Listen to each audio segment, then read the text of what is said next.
السلام علیکم ورحمۃ اللہ وبرکاتہ۔ ناظرین کرام، آج ہم قادیان کے MTA اسٹوڈیو میں پھر اکٹھے ہوئے ہیں۔ میرے ساتھ محترم مولانا محمد انعام صاحب غوری ناظر اصلاح ارشاد قادیان ہیں، اور ان کے ساتھ ہی محترم مولانا ظہیر احمد صاحب خادم ناظر دعوت اللہ بھارت، اپنا بھی تعارف کرا دیں، اور خاکسار برہان احمد ظفر ناظر نشر و اشاعت۔ ہم لوگ یہاں اس لیے آج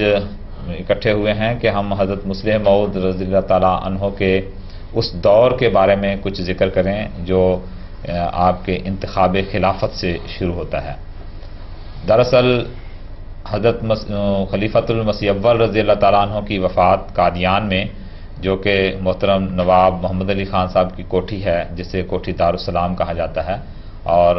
جو احمدیہ کالج تھا اس کے بالکل قریب یہ کوٹھی واقع ہے، وہاں پر حضرت خلیفۃ المسیح اول رضی اللہ تعالیٰ عنہ کی وفات ہوئی تھی۔ آپ کی وفات کے بعد انتخاب خلافت کا مسئلہ تھا، چونکہ جماعت نے پہلے ہی حضرت مسیح موعود علیہ الصلوۃ والسلام کی وفات کے بعد خلیفہ کو منتخب کیا، اور حضرت حکیم مولوی نور الدین صاحب ہیروی رضی اللہ تعالیٰ عنہ جماعت کے پہلے خلیفہ منتخب ہوئے تھے، تو اور حضرت مسیح موعود علیہ السلام کی رسالہ الوصیت کی جو وصیت تھی کہ ایک ایسا سلسلہ جاری ہوگا جس کو قدرت ثانیہ کہا جائے گا اور وہ قیامت تک جاری رہے گا، اسی کے مطابق حضرت خلیفۃ المسیح اول رضی اللہ تعالیٰ عنہ کی وفات کے بعد دوسری خلافت کا انتخاب ہوا، اور حضرت مرزا بشیر الدین محمود احمد کو خلیفۃ المسیح ثانی کی حیثیت سے جماعت نے منتخب کیا۔ اس موقع پر اختلاف بھی پیدا ہوا کہ خلافت نہیں ہونی چاہیے، صدر انجمن احمدیہ ہی خلافت کی جماعت کی جو ہے وہ قائم مقام ہے اور خلیفہ کی قائم مقام ہے، اور مختلف قسم کے اختلاف پیدا ہوئے۔ بہرحال وہ ایسا دور تھا کہ اس دور میں سے حضرت مسلح موعود رضی اللہ تعالیٰ عنہ نے جماعت کو نکالا، اور پھر غیر معمولی طور پر جماعت کو بے انتہا عروج پر آپ نے پہنچا دیا۔ اسی سلسلہ میں ہمارے یہ دونوں بزرگ آپ کے سامنے کچھ اپنے خیالات کا اظہار کریں گے۔ خلافت ثانیہ کا انتخاب کے ساتھ حضرت مرزا بشیر الدین محمود احمد خلیفۃ المسیح ثانی المسلم موعود رضی اللہ تعالیٰ عنہ کی گویا کہ وہ حضرت مسیح موعود علیہ الصلوۃ والسلام کو جو اللہ تعالیٰ نے پیشگوئی عطا فرمائی تھی، جو علامات الہاماً بیان فرمائے تھے، وہ ان کا گویا کہ ایک ایک علامت کا عملی ظہور کا وقت گویا کہ آ چکا تھا۔ اب جیسا کہ ہم اس میں اپنی روح ڈالیں گے، ایک تو یہ ہے کہ وہ تو ہر انسان کے ہر قالب میں روح خدا تعالیٰ کی طرف سے ڈالی جاتی ہے، اور وہ روح ڈالے جانے کے بعد ہی وہ انسان حیوان ناطق انسان جو ہے نا وہ پیدا ہوتا ہے مکمل طور پر روح اور جسم کا مرکب بن کر۔ تو لیکن اس میں یہ ہے کہ ہم اس میں اپنی روح ڈالیں گے،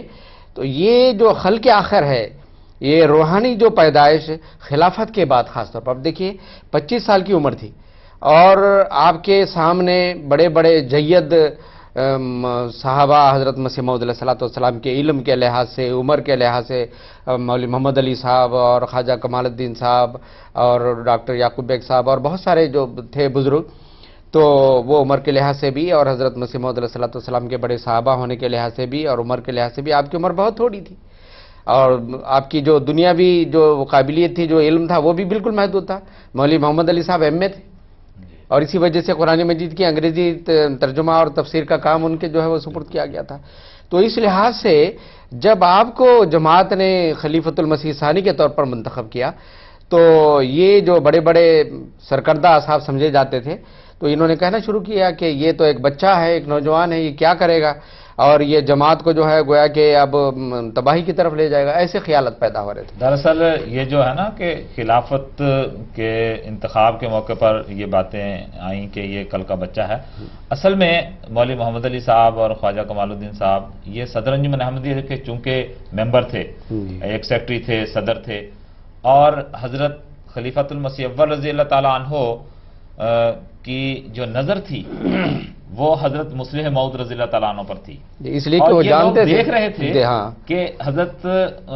مرزا بشیر الدین محمود احمد صاحب میں وہ تمام تر صفات موجود ہیں جو آئندہ ایک خلیفہ کے لیے ہونی چاہیے، امام کے لیے قوت اور امامت۔ حضرت خلیفۃ المسیح اول رضی اللہ تعالیٰ عنہ بھی آپ کو اپنے زیر سایہ رکھتے ہوئے وہ تمام تر ٹریننگ دے رہے تھے، کیونکہ یہ الہی تصرف جی تھا، الہی تصرف تھا، اور یہ لوگ اصل میں یہ جانتے تھے کہ ہمارا تو نمبر نہیں آنے والا، ہاں یہی اصل اور میں جو ہے انتخاب خلافت اگر ہوتا ہے تو لازمی بات ہے کہ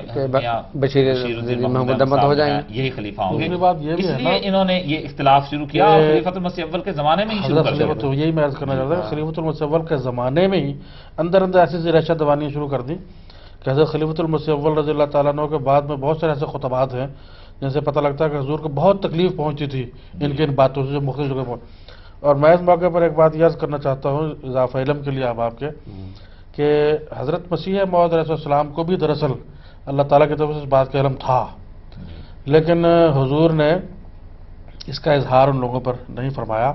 کس مسئلے سے نہیں فرمایا کہ آج سدھرتے ہیں کل سدھرتے ہیں، تربیت چشم پوشی فرمائی، تربیت بھی کرتے رہے۔ مؤلف اصحاب احمد نے ایک واقعہ اصحاب احمد درج کیا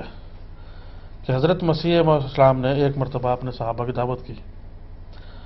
اور جب جبہ پوش علماء جو بعد میں جس دن جناب محمد علی اور خواجہ کمال الدین صاحب کے نام سے موسوم کرتے ہیں ہم، یہ اس دعوت میں سب سے پہلے حاضر ہوئے، بلکہ پہلے ایک شخص نظام الدین نام کا ایک نہایت غریب اور کمزور قسم کے صحابی تھے،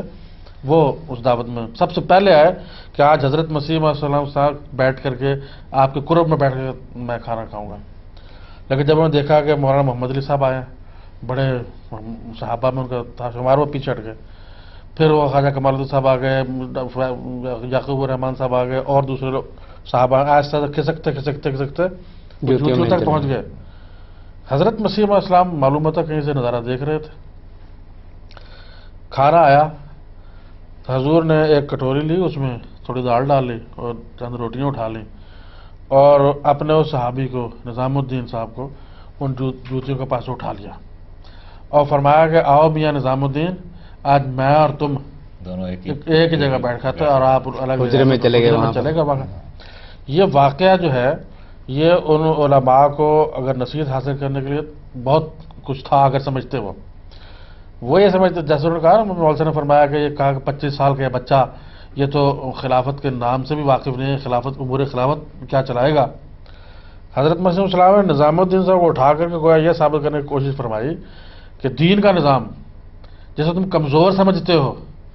اللہ تعالیٰ اس سے چلا کر دکھا دے گا تم کو تمہارے۔ آپ نے چونکہ ایک واقعہ یہ بات بیان فرمائی ہے، میں نے حضرت چودھری ظفر اللہ خان صاحب کی جو کتاب ہے تحدیث نعمت، اس میں آپ نے ایک واقعہ لکھا ہے کہ اللہ تعالیٰ نے ان لوگوں کو نا پہلے سے ہی یہ بتا دیا ہوا تھا کہ ان کا انجام کیا ہونے والا ہے۔ چودھری صاحب دکھتے ہیں کہ جس وقت میں لندن میں تھا تو خواجہ کمال الدین صاحب وہاں پر گئے ہیں لندن میں، اور وہاں پر کوئی کہتے ہیں کہ ایک فلم لگی ہوئی تھی، تو اس وقت حضرت مسیح موعود رضی اللہ تعالیٰ عنہ، حضرت خلیفۃ المسیح اول رضی اللہ تعالیٰ عنہ کا یہ زمانہ تھا، تو یہ فلم وغیرہ دیکھنے کی کوئی ممانعت بھی نہیں تھی۔ تو خواجہ کمال الدین صاحب مجھے کہنے لگے کہ چودھری صاحب ہم نے یہ فلم بڑی اچھی آئی ہے سنا ہے، تو چلیں جا کے ہم دیکھیں۔ کہتے جب ہم گھر سے نکلے ہیں تو میں نے مولوی صاحب کو کہا کہ سردی ہے، کچھ گرم کپڑا وغیرہ اوڑھ لیں، تو انہوں نے کہا کہ نہیں یہاں کی سردی مجھے کچھ نہیں کہتی۔ کیا کہتے ہیں ہم چلے گئے تھیٹر میں، چلے گئے، وہاں بیٹھے ہوئے تھے تو ایک سین چل رہا تھا، اور وہ سین ایسا تھا کہ ایک آدمی ہے وہ بادشاہ ہے، تو وہاں کچھ لوگ بغاوت کرتے ہیں، تو انہوں نے کہا کہ ٹھیک ہے ان کو جو ہے نا یہاں سے ملک بدر کر دیا جائے، نکال دیا جائے، تو ان کو ملک بدر کر دیا گیا، سزا دے دی گئی۔ اس کے بعد پھر انہوں نے کوئی شرارت کی تو ان کو پھر پکڑا گیا اور ان کو کہا گیا کہ اب ان کا انجام یہ ہے کہ یہ باز نہیں آتے، ان کا سر جو ہے وہ قلم کر دیا جائے۔ کہتے ہیں ایسے دو سانگی میں وہ سر رکھا اس آدمی کا اور ایک آدمی اس کو قتل کر رہا ہے، یہ ایک فلم کا سین تھا۔ کہتے ہیں جب یہ سین دیکھا تو خواجہ کمال الدین صاحب جو تھے وہ انہوں نے فوراً مجھے اٹھایا اور کہتے چلے اٹھیں باہر نکلے، فوراً چلے گئے باہر، اور جس طرف ہمارا مشن تھا اس سے بالکل الٹی طرف چل پڑے۔ تو میں نے کہا مولانا ہمارا گھر تو ادھر ہے، آپ ادھر کہتے ہیں نہیں مجھے پتا ہے کہ نہ آئیں ادھر، اور بری طرح کانپ رہے تھے۔ تو حضرت ظفر اللہ خان صاحب کہتے ہیں کہ مولوی صاحب آپ کو سردی لگ رہی ہے، میں اپنا کوٹ دے دوں، میں نے تو آپ کو پہلے ہی کہا تھا آپ کو گرم کپڑا لے کے نکلیں۔ کہنے لگے کہ نہیں مجھے سردی نہیں لگ رہی ہے. میں نے آپ کو پہلے کہا مجھے یہاں کی سردی کچھ نہیں کہتی ہے, لیکن مجھے کچھ گھبراہٹ ہو رہی ہے. پھر چوسا پوچھا آخر کیا بات ہے؟ کہنے لگے کہ یہ جو سین ہے نا, یہ میں نے پہلے ایک دفعہ میں خواب میں دیکھ چکا ہوں, اور خواب میں نے یہ دیکھی ہے کہ حضرت مسیح موعود علیہ السلام کے پاس ہم اس طرح بیٹھے ہوئے ہیں, اور حضرت مسیح موعود علیہ السلام نے ہم کو کہا کہ آپ لوگوں نے یہ بات جو ہے نا وہ کی ہے اور بہت غصے میں ہے, تو آپ نے فرمایا کہ کیوں نہ ہو آپ کو ملک بدل کر دیا جائے, نکال دیا جائے. پھر اس کے بعد وہ سین ختم ہو جاتا ہے, اور پھر میں دوبارہ سین دیکھتا ہوں کہ حضرت مسیح موعود علیہ السلام نے فرمایا کہ تم اپنی حرکتوں سے باز نہیں آئے, لہذا اب تمہیں یہی ہے کہ تمہیں قتل کر دیا جائے. اور اسی طرح میرا سار دوسانگی میں رکھا ہوا ہے اور جلاد مجھے قتل کر دیا. یہ دیکھیں واقعہ, تو بہت بڑی بات, یہ ایک واقعہ خدا تعالیٰ نے پہلے سے ان کو بتا دیا تھا کہ تم لوگوں کا انجام ہی ہونے والا ہے, لیکن اس کے باوجود یہ لوگ اور پھر دوسرا یہ کہ یہ دیکھیے باز نہیں آئے, اور پھر وہ حضرت خلیفۃ المسیح ثانی حضرت مرزا بشیر الدین محمود احمد رضی اللہ تعالیٰ عنہ جب خلیفہ منتخب ہو گئے تو پھر وہ انہوں نے بیعت نہیں کی,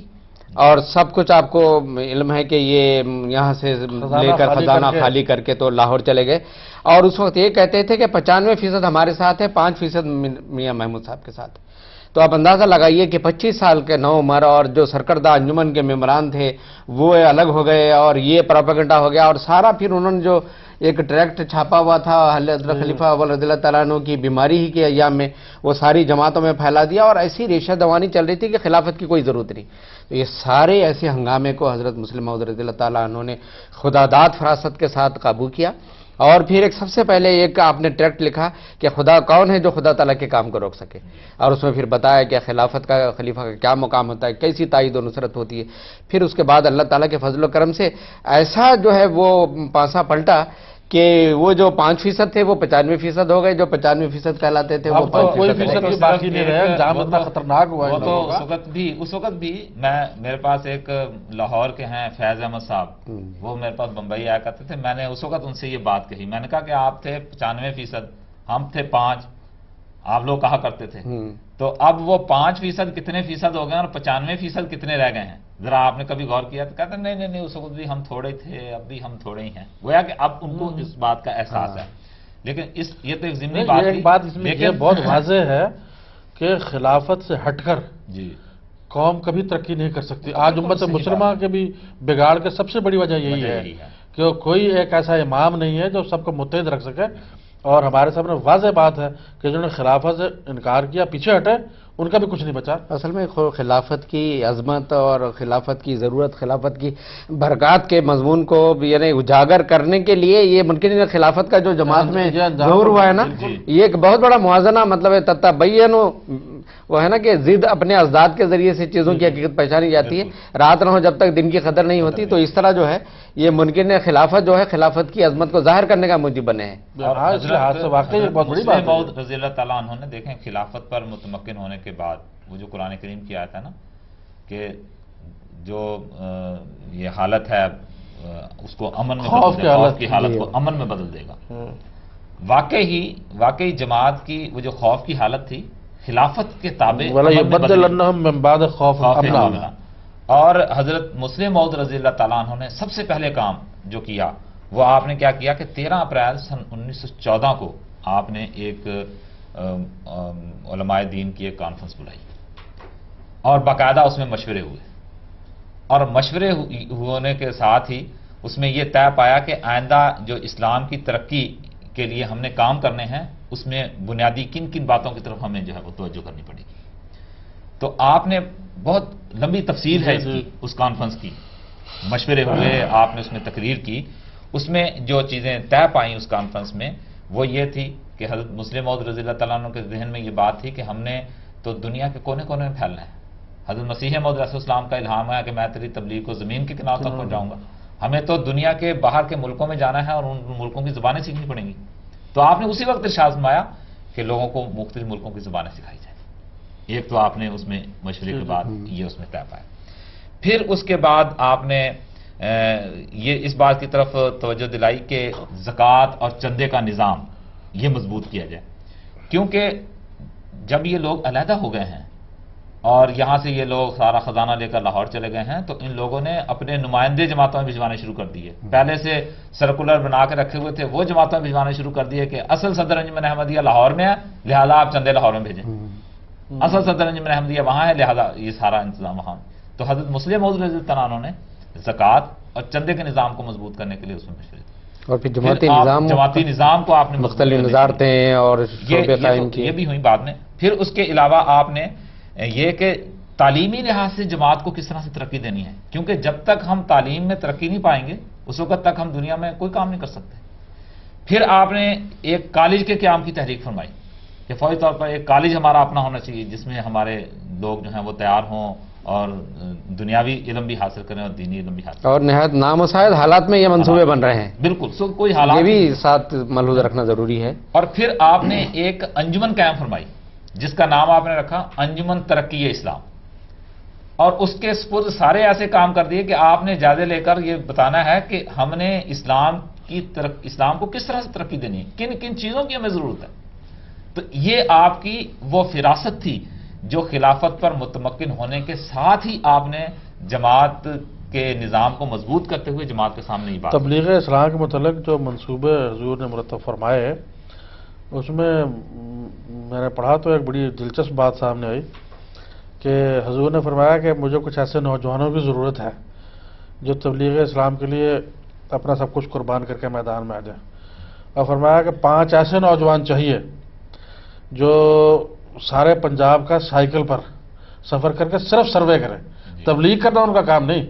وہ سروے کر کے بتائیں نقشے کے لحاظ سے کہ کون سی جگہ کس رنگ میں کیسے وہاں تبلیغ اسلام کا کام سر انجام دیا جا سکتا ہے. اس کو تبلیغ اسلام کرنے کے لیے اس مہم کو سر انجام دینے کے لیے دوسرے لوگ ہوں گے. یہ کمیٹی صرف سروے کر کے ہمیں بتائے گی. اب دیکھیں کیسا عظیم الشان ایک کام ہے کہ تبلیغ کرنا ہے تو اس کے لیے پہلے سروے کرنا ضروری ہے. اور ایسے نوجوان چاہیے جو مکمل سروے لے کر کے جغرافیائی لحاظ سے ہر لحاظ سے وہ سامنے پیش کرے تاکہ اس کے مطابق تبلیغی منصوبہ تیار کیا جائے. بلکہ تبلیغی منصوبے کی چونکہ بات چل رہی ہے، دیکھیں کہ حضرت مسلم موعود رضی اللہ تعالیٰ عنہ کا زمانہ ہے، خلافت پر متمکن ہونے کے کوئی 8-9 سال کا ہی بعد کا دور آپ دیکھیں، ملکانہ کا علاقہ شدی کی تحریک شروع ہوئی، اور کتنے مسلمان تھے جو کہ شدی کی تحریک کی رو میں بہہ گئے. حضرت مسلم موعود رضی اللہ تعالیٰ عنہ کو جب اس بات کا پتہ لگا تو آپ نے جماعت میں یہ اعلان فرمایا کہ ہمیں ان کے مقابلے پر کھڑا ہونا چاہیے اور وہ مسلمان جو شدھ ہو کے ادھر چلے گئے ہیں ان کو واپس اسلام میں داخل کرنا. تو آپ نے یہ اعلان فرمایا کہ مجھے کوئی علماء ہی نہیں چاہیے، مجھے ڈاکٹر چاہیے، مجھے انجینئر چاہیے، مجھے کالج کے پروفیسر چاہیے، پرنسپل چاہیے، ایسے لوگ چاہیے. اور آپ نے اس تحریک کے تحت جب وہاں پر اپنا کام شروع کیا ہے تو جو وہاں کی تنظیمیں تھیں وہ اتنی یعنی چیخیں اور چلائیں ہیں، بوکھلا گئیں کہ یہ ہوا کیا، کہ کہتے ہیں کہ ایک آدمی جو پینٹ پہنے ہوئے ہے اور وہ ٹائی لگائے ہوئے ہے اور ٹوپی پہنی ہوئی ہے اس نے، اور بظاہر وہ مولوی نظر نہیں آتا، وہ گاؤں میں کھیتوں میں لوگ کام کر رہے ہیں، اس کے پیچھے پیچھے گھوم رہا ہے اور تبلیغ کر رہا ہے اور اسلام کی خدمت جو ہے وہ کر رہا ہے. یہ حضرت مسلم موعود رضی اللہ تعالیٰ عنہ کا ایک حیرت انگیز کارنامہ تھا جو آپ نے وہاں اس علاقے میں آج بھی لوگ بتاتے ہیں یہ بات. بعض ہندو افراد نے اس بات کا ذکر کیا آگرہ وغیرہ میں کہ جب جماعت کے دوسرے خلیفہ صاحب نے اپنے علماء کو یہاں بھیجا تو ہماری تنظیمیں جو بوکھلا گئیں اس وقت. تو شردانند جی نے یہ کام شروع کیا تھا دراصل شدی تحریک کا. تو انہوں نے کہا کہ بھائی ان سب کو بلاؤ، ہم بیٹھ کر کے ایک میٹنگ کرنا چاہتے ہیں، معاہدہ کر لیں. تو جب سارے دیوبندی دوسرے جتنے مسلک والے تھے وہ پہنچے تو جماعت احمدیہ کا وہاں کوئی نمائندہ نہیں تھا. اس نے کہا اچھا جی سب لوگ آ گئے؟ کہا جی سب آ گئے. اس نے کہا جی بتایا کہ جماعت احمدیہ کے نمائندے آ گئے؟ انہوں نے کہا وہ تو نہیں آتا. کہا تھا پھر ان سے ہم نے کیا بات کرنی ہے، یہ تو میدان میں نہیں ہے، یہ تو میدان اصل تو وہ ہیں جو ہمارے درد سر بنے ہوئے ہیں. بالکل. اور اسی دوران جہاں پر ایسی تحریکیں ہوتی ہیں تو مخالفت کے بھی عجیب رنگ ہوتے ہیں، چونکہ یہ دیہاتی علاقے ہیں اور یہاں پر کھیتی باڑی زیادہ ہوتی ہے. جو اسلام کی طرف راغب ہوئے ان کے لیے یہ تھا کہ کھیت اگر فصل آ گئی ہے تو فصل کاٹنے کے لیے کوئی نہیں جا رہا کہ جی واپس آیا. میں بتا رہا ہوں کہ اسی دوران کہتے ہیں کہ ایک عورت وہ جب جماعت میں شامل ہو گئی تو اس علاقے کے ہندوؤں نے کہہ دیا کہ ٹھیک ہے، اس عورت کو بیوہ تھی وہ، کہ اب تیری جو گندم ہے نا یہ کوئی نہیں کاٹے گا، یہ قادیان کے مولوی کاٹیں گے، وہی کاٹ سکتے ہیں، ہم نہیں کاٹیں گے، سوٹڈ بوٹڈ لوگ کیا کاٹیں گے۔ تو دیکھیں حضرت مسلم موعود رضی اللہ تعالیٰ عنہ نے اسپیشلی کہتے ہیں کہ اس وقت آپ نے دعوت دی کہ اس عورت کی جو گندم ہے وہ احمدی علماء یا احمدی ڈاکٹر یا انجینئر جو اس میدان میں کام کر رہے ہیں وہی جا کے کاٹیں گے، اور انہوں نے کاٹی اور اس کے گھر ڈالی۔ گویا کہ ہر میدان میں آپ نے ان کو، اور پھر ہندوستان کے علاوہ دنیا کے مختلف ممالک میں اس زمانے میں آپ نے واقفین زندگی جو بھیجے ہیں کہ ہم دے کچھ نہیں سکتے، یہ نہیں کہ تنخواہ دار ملازم کے طور پر آپ کو بھیجا جائے گا، بلکہ ایسے ممالک میں جہاں داخل ہونا بھی مشکل تھا، اور پھر وہاں اسلام کی تبلیغ کرنا، آپ یہ دیکھیے اسپین میں اور پھر ماریشس میں اور انڈونیشیا میں اور جاوا میں، سماٹرا میں، کہا کہ ہم آپ کو پاسپورٹ بھی نہیں دلوا سکتے، پاسپورٹ کے بغیر جا سکیں گے۔ تو حضرت مسلم موعود رضی اللہ تعالیٰ عنہ کے نمائندے وہاں پر گئے اور ساری دنیا میں جو ہے وہ خدا تعالیٰ کے فضل سے واقعہ ہے بخارا کا خود بتاتے ہیں کس طرح کے حالات بہت، یعنی خود انہوں نے وہاں روزگار پیدا کیا اور پھر اس سے کتابیں بھی شائع کی، تبلیغ بھی کی اور اپنا گزارا بھی چلایا اور جماعت کا پیغام۔ ہم قادیان میں بیٹھے ہوئے باتیں کر رہے ہیں تو مجلس احرار کی ہم بات کرتے ہیں، 1934 میں 1934 کا آغاز ہو گیا، یہ مجلس احرار یہ قادیان میں انہوں نے جلسے کیے اور کہا ہم قادیان کی اینٹ سے اینٹ بجا دیں گے، ہم منارۃ المسیح کی اینٹیں اکھیڑ کے دریا سے بہا دیں گے، یہ ارادے لے کر انگریزی حکومت بھی کی بھی پشپناہی حاصل تھی ان کو۔ لیکن حضرت مسلم موعود رضی اللہ تعالیٰ عنہ کی دوربینی دیکھیے کہ آپ نے کہا کہ تم لوگ ہمیں ہندوستان یا قادیان سے اکھیڑ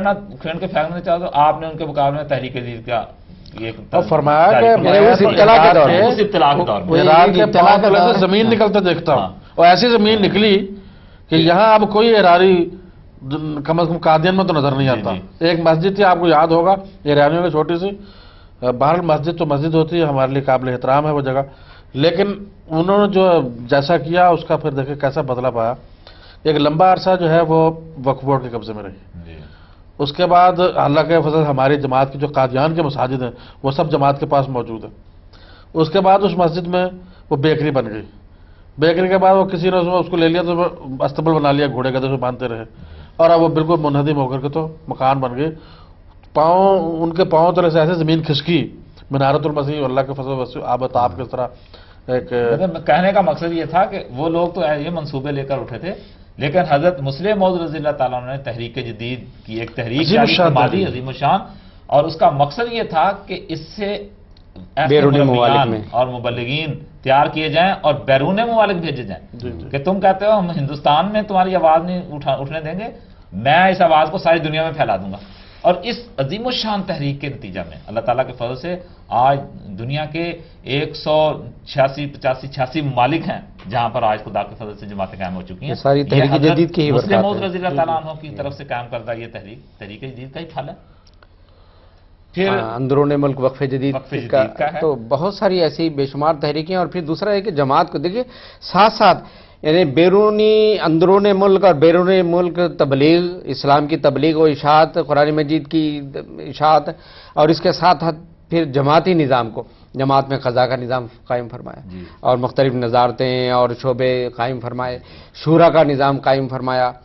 اور پھر اس کے ساتھ ساتھ پھر قرآن مجید کی بامہرہ ترجمہ تفسیر تنظیمات کا قیام ہے، ذیلی تنظیموں کا عورتوں کو اتنا وہ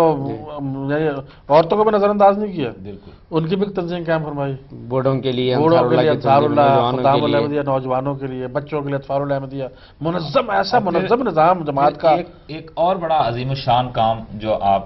کے دور میں ہوا وہ یہ تھا کہ حضرت مسیح موعود علیہ السلام نے سن 1903 میں منارۃ المسیح کی بنیاد ٹھیک ہے، اور کچھ عرصہ کام چلنے کے بعد اس کا کام بند ہو گیا، پھر خلافت اولیٰ کے دور میں بھی وہ کام جاری نہیں ہو سکا۔ حضرت مسلم موعود رضی اللہ تعالیٰ عنہ جب خلافت پر مطمئن ہوئے ہیں تو آپ نے حضرت مسیح موعود علیہ السلام کی اس خواہش کو پورا کرنے کے لیے فوری طور پر مینار کا کام شروع کروایا۔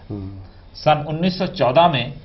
آپ نے دوبارہ اینٹ اس کے اوپر اپنے ہاتھ سے رکھ کے اس کا کام شروع کیا، اور خدا کے فضل سے 2 سال کے عرصہ میں مینار مکمل ہو گیا۔ تو منارۃ المسیح بھی آپ کے دور میں مکمل ہوا۔ پھر دیکھیں ابتلاؤں کے دور بھی آتے ہیں، حضرت مسیح موعود علیہ السلام کا الہام تھا کہ قادیان سے ہجرت ہوگی، وہ دور بھی آپ کے زمانے میں آیا، اور ایسی آپ کی فراست اور آپ کی اولوالعزمی اور آپ کا جو نظام جو آپ نے جاری فرمایا تھا، جو انتظامات آپ نے کیے تھے قادیان کی حفاظت کے، نوجوانوں کو باہر سے بلایا، پھر قادیان کے نوجوانوں کو آپ نے تیار کیا، پھر قادیان سے ہجرت کے وقت جو کانوائیوں کا انتظام ہوا کہ پورے علاقے سے مسلمان ٹوٹ ٹوٹ کے قادیان میں آ رہے ہیں کہ چلو قادیان میں کچھ نہیں ہوگا، باقی سب جگہ افراتفری مچی ہوئی تھی، اور حضرت مسلم موعود رضی اللہ تعالیٰ عنہ نے جو یہاں پر بیٹھ کے اور پھر لاہور تشریف لے جانے کے بعد جو آپ نے وہاں سے کانوائیوں کا انتظام کیا، بڑے باحفاظت طریقے سے سارے کے سارے احمدی یہاں سے جہاں پاکستان گئے ہیں، اور قادیان کی حفاظت کے لیے پھر آپ نے باقاعدہ 313 درویشوں کو یہاں رکھا اور کہا کہ یہ ہمارے مقامات مقدسہ ہیں، اور جو لوگ رہے انہوں نے کہا کہ ہم اپنی جان ہتھیلیوں پر رکھ کے یہاں رہیں گے۔ اور اگر آپ سوچیں کہ اگر باقی جس طرح سے دوسروں کی تنظیمیں تھیں، مجاور تھے جو بیٹھے ہوئے تھے قبروں کے اوپر یا تکیوں کے اوپر بیٹھے ہوئے تھے، وہ یہاں سے چلے گئے، دوبارہ ان کو توفیق ہی نہیں ملی کہ وہ اپنے تکیوں کی آ کے حفاظت کر سکیں۔ اگر حضرت مسلم موعود رضی اللہ تعالیٰ عنہ اس وقت یہ ایک نظام جاری نہ فرماتے کہ یہاں پر درویش رہیں گے اور قادیان کی حفاظت ہوگی، تو تصور کریں کہ کیا ہوتا۔ مگر آپ کی دور اندیشی تھی کہ آپ نے ان کو یہاں چھوڑا، اور ہر پیشے کے فضل سے، ہر پیشے کے آدمی اور اللہ کے فضل سے آج ہمارے مقامات مقدسہ اسی طرح باحفاظت ہے، موجود ہیں، اور اللہ تعالیٰ کے فضل سے جماعت جو ہے یہاں بڑھتی چلی جا رہی ہے۔ اور پھر ہجرت کے بعد وہاں ربوہ جو شہر بسایا، پہلے آپ لاہور گئے، رتن باغ آپ کو جگہ ملی، اس کے بعد پھر آپ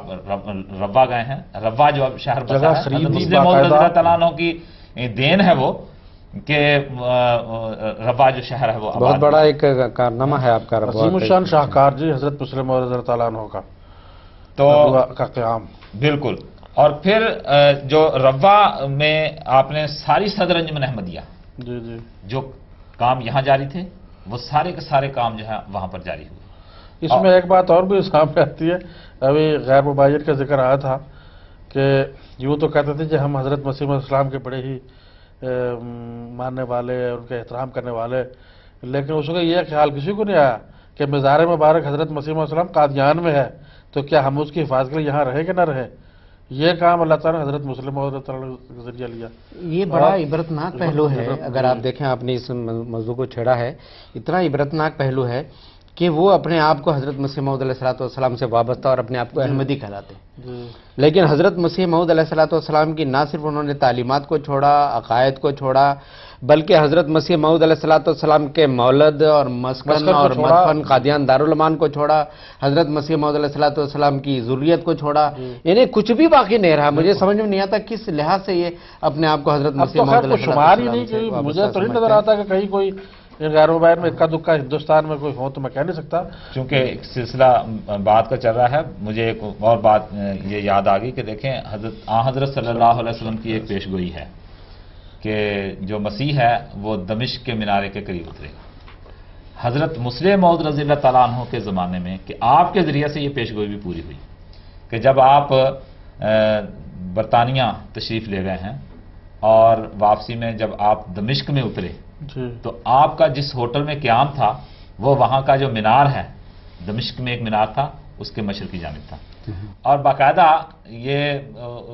یہ پیش گوئی جو ہے اپنے ظاہری رنگ میں بھی پوری ہوتی ہے، یہ ذوقی چیز ہے لیکن ظاہری طور پر بہرحال ایمانوں کو بڑھانے والی بات ہے کہ وہ پیش گوئی بھی اس طرح سے آپ کے ذریعے سے پوری ہوئی۔ تو کہنے کا مقصد اچھا ایک اور یہ دیکھیے کہ حضرت مسیح موعود علیہ السلام کو بھی یہ اندازہ اور یہ غالب گمان بلکہ یقین کی حد تک کہنا چاہیے کہ یہ جو حضرت مرزا بشیر الدین محمود احمد کی جب ولادت ہوئی تو آپ یہ سمجھتے تھے کہ یہی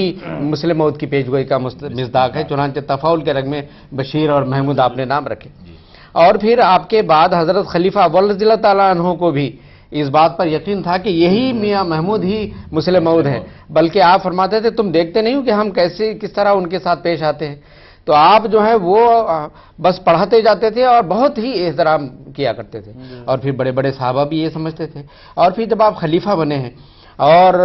تا دین اسلام کا شرف اور کلام اللہ کا مرتبہ ظاہر ہو، یہ پورا ہو رہا تھا، اور قرآن مجید کے حقائق و معرف ساری علامتیں پوری ہو رہی تھی، تو بڑے بڑے جو صحابہ تھے وہ کہتے تھے کہ آپ ہی مسلم موعود ہیں. لیکن حضرت مرزا بشیر الدین محمود احمد رضی اللہ تعالیٰ عنہ نے ایک لمبے عرصے تک کبھی بھی اپنے آپ کو مسلم موعود کے طور پر ظاہر نہیں کیا، جب تک کہ اللہ تعالیٰ نے آپ کے اوپر جو ہے وہ الہاماً نہیں ظاہر کیا. اور آپ نے پھر 1944 میں فرمایا اور خدا تعالیٰ کی قسم کھا کر فرمایا کہ میں خدائے قہار کی قسم کھا کر کہتا ہوں کہ جس کی قسم، جس کے نام سے جھوٹ بولنا لرندیوں کا کام ہے، کہ مجھے خدا نے اسی شہر لاہور کے نمبر 3 ٹیمپل روڈ شیخ عبد القادر صاحب کے مکان میں یہ انکشاف فرمایا ہے کہ تو ہی پیش گوئی مسلم موعود کا مصداق ہے. تو تب آپ نے جو ہے نا وہ جلسوں کا انعقاد فرمایا، ہوشیار پور میں اور لدھیانہ میں اور پھر دہلی میں مسلم موعود کے جلسے ہوئے، اور آپ نے برملا پھر اظہار فرمایا کہ میں ہی مسلم موعود ہوں. اور اس کے باوجود بھی جو ہے وہ غیر مباح جو مرکزین خلافت ہے وہ اس میں ہے کہ وہ کہیں جا کے کون سی 300 سال کے بعد مسلم موعود آئے گا، اور جبکہ وہ میری ذریت و نسل ہوگا، یہ سب کچھ ہے. تو بہرحال اس لحاظ سے حضرت مرزا بشیر الدین محمود احمد المسلم موعود رضی اللہ تعالیٰ عنہ کا وجود، آپ کی ذات بابرکات پیدائش سے لے کر اس وقت تک کہ جب آپ نفسی نقطہ آسمان کی طرف اٹھائے گئے، ایک خدا کی قدرت کا ایک نمونہ اور ایک شاہکار تھے، اور دین اسلام اور حضرت اقدس محمد مصطفیٰ صلی اللہ علیہ وسلم کی صداقت اور خدا تعالیٰ کی زندہ ہونے کا ایک زبردست ثبوت تھے. تو اس لحاظ سے یہ بہت عظیم الشان ہے. یہی ہے کہ حضرت مسلم موعود رضی اللہ تعالیٰ عنہ کا 52 سالہ دور خلافت جو کہ جماعت میں ہمیں ملا اور ہم نے اس کو دیکھا، وہ اپنے اندر بے شمار عظیم برکتیں لے کر آیا. اور آپ کے دور میں حضرت مسیح موعود علیہ السلام کی وہ پیشگوئی بارہا مرتبہ بڑی شان کے ساتھ پوری ہوتی رہی کہ میں تیری تبلیغ کو زمین کے کناروں تک پہنچاؤں گا. ایک بات کا اس میں ذکر کرنا ضروری ہے ہاں جی کہ حضرت مسلم موعود رضی اللہ تعالیٰ عنہ نے جہاں جماعت کو اندرونی اور بیرونی دونوں لحاظ سے مستحکم فرمایا، ایک سب سے عظیم الشان کام یہ کیا اور قیامت تک کے لیے بڑا عظیم کام ہے کہ خلافت کے ساتھ وابستگی اور خلافت کے نظام کا ایسا مربوط رنگ میں لوگوں کے سامنے پیش فرمایا، انتخاب خلافت کے قوانین اور اس کے نظام کو، کہ میں سمجھتا ہوں آئندہ قیامت تک کے لیے اللہ کے فضل و کرم سے نظام حضرت خلیفۃ المسیح رابع رحمہ اللہ نے فرمایا تھا کہ اب قیامت تک نظام خلافت میں کوئی رخنہ اندازی نہیں پیدا کر سکے. ذکر کر دیا ہے تو جو آپ کے شروع کے خطاب ہیں، منصب خلافت اور خلافت حقہ اسلامیہ، جو آپ کی کتابیں آپ نے تصنیف فرمائیں اور جو آپ نے تقریریں کی ہیں، اس میں خلافت کے نظام کو آپ نے بڑی وضاحت کے ساتھ پیش کر دیا. اور میں سمجھتا ہوں کہ ابھی جو خلافت خامسہ کا انتخاب ہوا ہے، جی دیکھیے کیسا عظیم بالکل وہ ایسے عظیم الشان ہے کہ میں سمجھتا ہوں نشان ہے کہ پتہ بھی نہیں لگا کہ کیسے جو ہے وہ اللہ کے فضل و کرم سے خلیفۃ المسیح رابع رحمہ اللہ تعالیٰ کی پیشگوئی کی صداقت ہے. بالکل کہ 1000 سال تک آئندہ جو ہے کسی قسم کا کوئی خطرہ نہیں ہوگا. بہرحال ہم نے یہ دیکھا ہے کہ حضرت مسلم موعود رضی اللہ تعالیٰ عنہ کا وہ دور جو خلافت کا دور تھا 52 سالہ، اور آپ کا حضرت مسلم موعود کی پیشگوئی کا مصداق ہونا، وہ ساری جماعت کے لیے اور ساری دنیا کے لیے ایک عظیم الشان پیشگوئی تھی جو حضرت مسیح موعود علیہ السلام کی پوری ہوئی. اور آپ نے جس طرح سے اس پیشگوئی کے الہام کے مطابق ساری دنیا میں کام سر انجام دیے، آپ اس پیشگوئی کا ایک ایک لفظ آپ کی زندگی کے ہر شعبہ میں ہمیں پورا ہوتا دکھائی دیتا ہے. تو بہرحال اللہ تعالیٰ سے دعا ہے کہ وہ اس خلافت کے نظام کو ہمیشہ مضبوط سے مضبوط کرتا چلا جائے. اور یہ شعر جو حضرت مسلم موعود رضی اللہ تعالیٰ عنہ کے لیے ہم کہہ سکتے ہیں کہ ایک وقت آئے گا کہ کہیں گے تمام لوگ ملت کے اس فدائی پہ رحمت خدا کرے. واقعی آپ پر قیامت تک رحمت کے بارشیں ہوتی چلی جائیں گی. اللہ تعالیٰ سے دعا ہے کہ وہ ہم سب کو خلافت کے تابع دین اسلام کی زیادہ سے زیادہ خدمت کرنے کی توفیق عطا فرمائے. آمین. السلام علیکم ورحمۃ اللہ وبرکاتہ.